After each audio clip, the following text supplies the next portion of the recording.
Hi guys, welcome or welcome back. It is Lippy here. It is August 4th and today we're going to be doing a more of a chit chat video. It's more of an update video.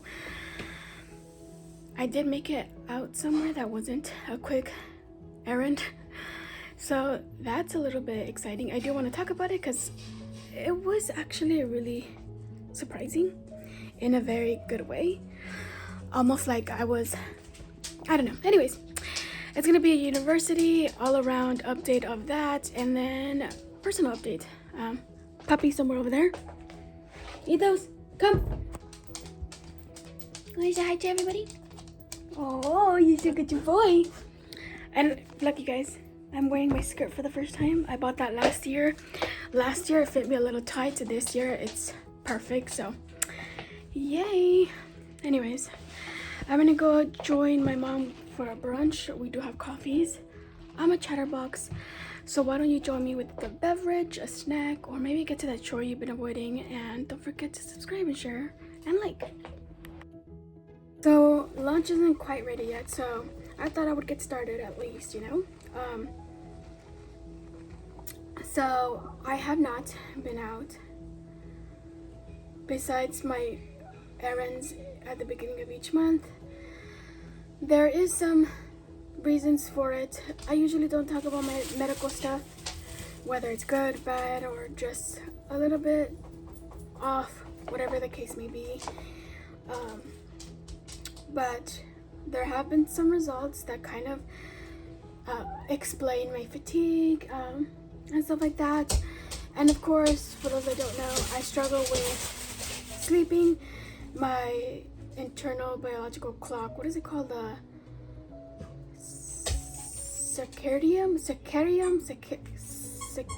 I'll look it up because I know it's circadian rhythm clock, whatever. I don't even know what it's called. I can't use light anymore due to my blindness, so my body does not know when it's time to go to bed. I can literally go over 24 hours. I think the longest time I've gone is 39 hours, and that happened several times this summer. But I also started experiencing a weird fatigue that I swung in the opposite direction, where it was scattered throughout the day or throughout the 24 hours, but I would honestly sleep anywhere between like 15 to 18 hours. And even those few hours that I was awake, I was feeling weirdly exhausted. But now I know that, you know, there's a reason to it. We still haven't figured out. We're still doing testing, but the doctors don't believe it's anything serious. They have an idea what it may be, and it's oxygen levels that's messing up certain things. But anyways, that's kind of what has been, you know, I'm already an anxious traveler. I get anxiety in public, so feeling that exhaustion, feeling like either you know, I'm experiencing fatigue or I haven't slept for over 24 hours. I don't like being out in public even more so. So it has been a really crazy summer. I unfortunately did not end up volunteering because I did not want to do, which I did do at the applications. Didn't hear back from any of them, so I kind of assumed that because I did hear that the location I really wanted to go to isn't taking volunteers anymore in a department that I wanted to work in, at least. Not in the other ones they are, and I wasn't interested in that. So yeah, I didn't even do that. I could have gone back to GDA, but again, I did not want to struggle with, you know, add something else with my sleeping struggles, and I did not want to look bad by constantly canceling my days to volunteer with them, you know. But otherwise, I've been okay. My friend Chelly and Natalia have been amazing. They understand that I'm struggling a little bit. It's a little bit frustrating because I haven't seen anybody this summer, but they have been really amazing. They text me and they know that I might not answer it with right away, within an hour, within 6 hours, but I will eventually answer, and we just have a continuous conversation going. If I don't answer, they understand. I don't feel any sort of guilt, because I will reach out and say, hey, I was sleeping, or hey, this was happening. And then, like, don't worry, how are you feeling? Like, and, unfortunately, my mental health wasn't doing so well, especially throughout, the end of May into June. With everything going on, I was feeling even worse. I was being really harsh on myself.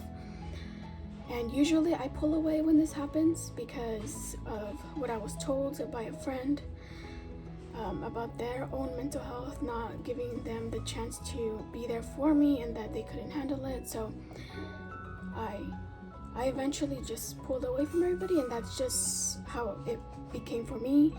But both my friends have reached out, and they say, we understand you're not doing well, but we're just checking in, letting you know that we're here. Which honestly, even in the moment where when your brain is being really mean to you, somewhere deep, I'm like, damn, these girls really care for me. They're reaching out even though they know I might not answer. And sometimes they say, hey, can you please answer, just so just so that I know that you're fine. And when I'm toward the end of that season, looking back, I'm like, damn, they care.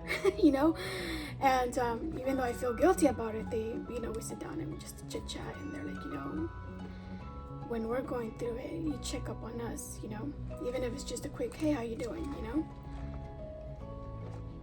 So that actually has been making a lot easier for me to, like, not just feel guilty about abandoning them all. They've been very supportive. And that leads me to school stuff. I might be able to get all this out today. On June 29th, I finally sent an email to my counselor saying, hey, I need to know if this DOR Blind Services will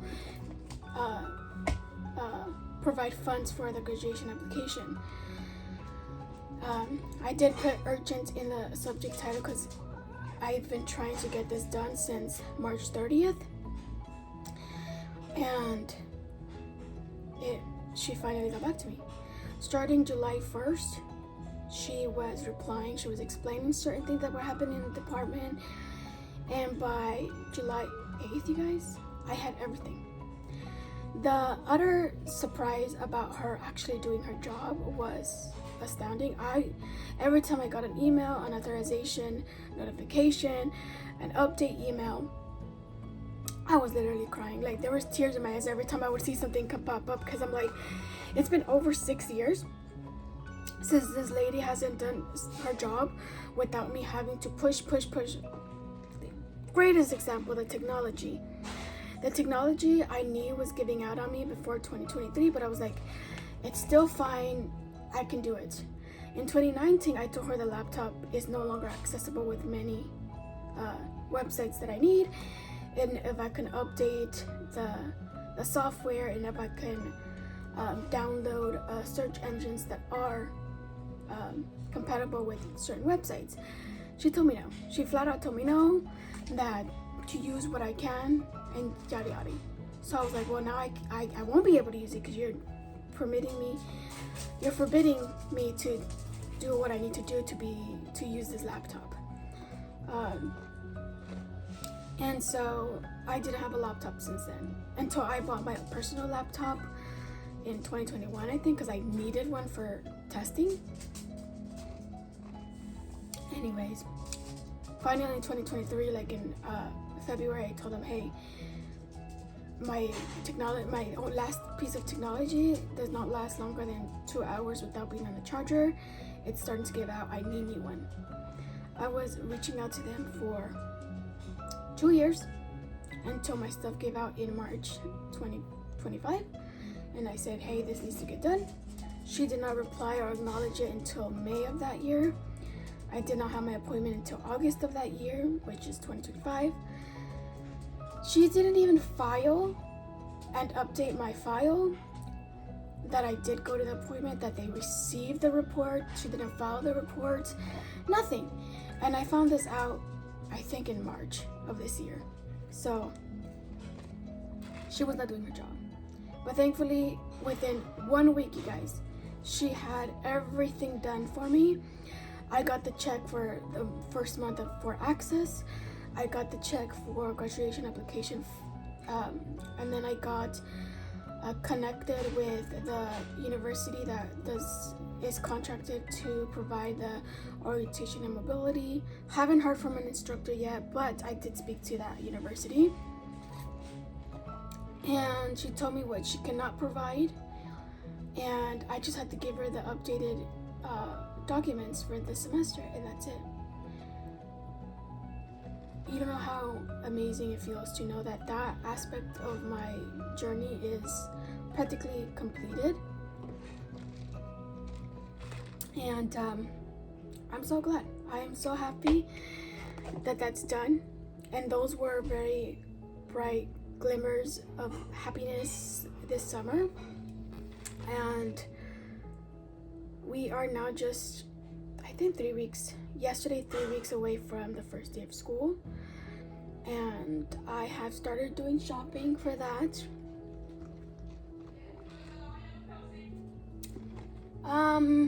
I see. Okay. Anyways, you guys, I think that's it. Let me think about if I have anything else to talk about, and then we'll be back. I'm gonna go have lunch. So even though it was not the best summer, there's definitely some highlights this summer. I got to see my cousin Janet for the first time in about 2.5 years. She came over, she slept over, got to meet her second puppy named Frita, and I got to see Benitos again, which is her other dog. We had a beautiful Saturday. I think I really needed it. Last Wednesday, I don't remember what the day was, the end of July, my mom's husband came back from a 1-week vacation to Mexico. I honestly think we all needed that, especially me. That kind of really reset me. That's when my cousin Janet came.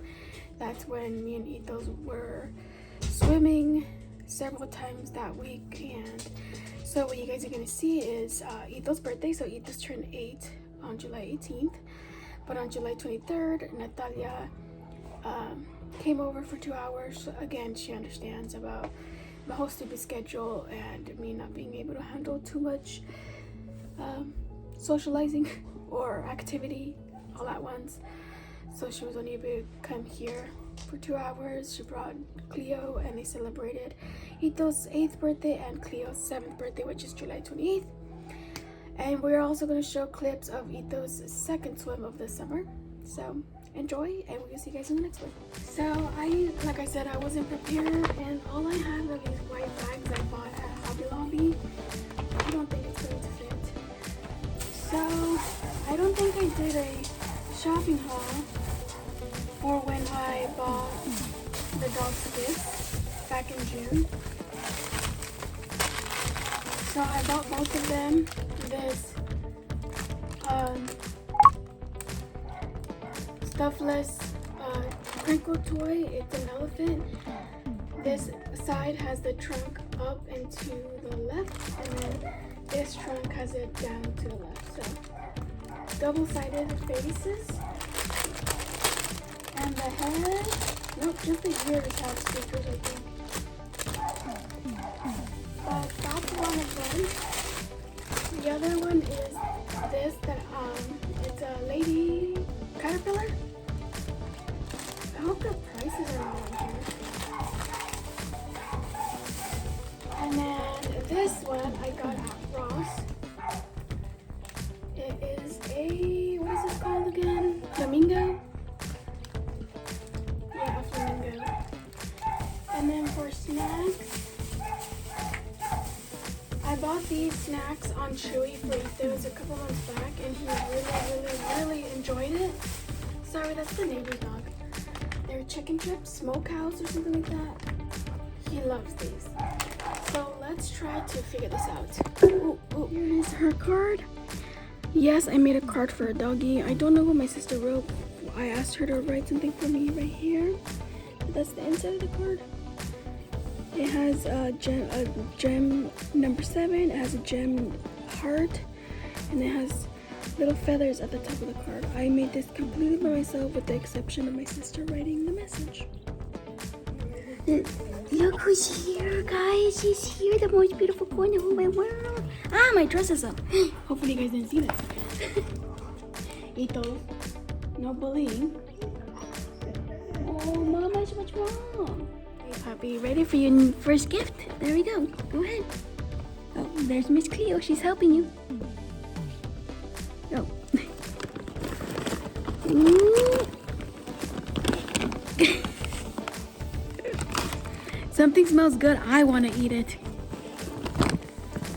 Ooh, ooh, ooh. Oh, Missy, you want the bag? And they're like, no, we want the other one. And then you have this one. Oh, I think I'm putting it way too close to their face. Sorry. What is it, puppy? He's like, can you just stop, put your phone down and show me? Anyways, they're here. They've been snoozing. Anyway, let me go help this guy. He drooled all over. So now that we're in the room because it got super hot, they want to play. Oh. Careful, you guys. Don't run over your mom. Yep, this is them now. They probably cooled down. How are we supposed to wait? Leave it. Leave it. He's not going to listen. Ready, sit. Yay, puppy! Hopefully I'm showing you guys.